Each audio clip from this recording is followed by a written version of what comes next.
மேற்கு வங்கத்தில் மறு வாக்குப்பதிவு நடைபெற்ற போது திரிணாமுல் காங்கிரஸ் தலைவர்கள் மீது குற்றம் சுமத்தி மக்கள் போராட்டத்தில் ஈடுபட்டனர்.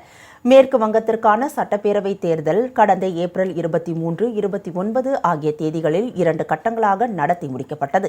இதற்கான வாக்கு எண்ணிக்கை வரும் மே 4ஆம் தேதி நடைபெறவுள்ளது. இந்த நிலையில் 2ஆம் கட்ட வாக்குப்பதிவின் போது மேற்கு வங்கத்தின் தெற்கு 24 பர்கானாஸ் மாவட்டத்தில் உள்ள 2 சட்டப்பேரவை தொகுதிகளில் தேர்தல் முறைகேடுகள் நடந்ததாக தகவல்கள் வந்தன. இதனைத் தொடர்ந்து அங்குள்ள 15 வாக்குச்சாவடிகளில் மறு வாக்குப்பதிவு இன்று நடைபெற்றது. இதனிடையே திரிணாமுல் காங்கிரஸ் தலைவர்கள் தங்களை அச்சுறுத்துவதாக குற்றம் சாட்டி ஃபால்டா பகுதியில் மக்கள் போராட்டத்தில் ஈடுபட்டனர். ஆகையால் இங்கு பாதுகாப்பு படையினர் குவிக்கப்பட்டனர்.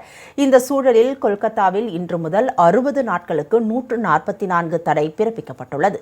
வாக்கு எண்ணிக்கை நாளன்று வன்முறை மற்றும் போராட்டங்கள் நடைபெற வாய்ப்புள்ளதாக தகவல் கிடைத்ததன் அடிப்படையில் நடவடிக்கை எடுக்கப்பட்டுள்ளது.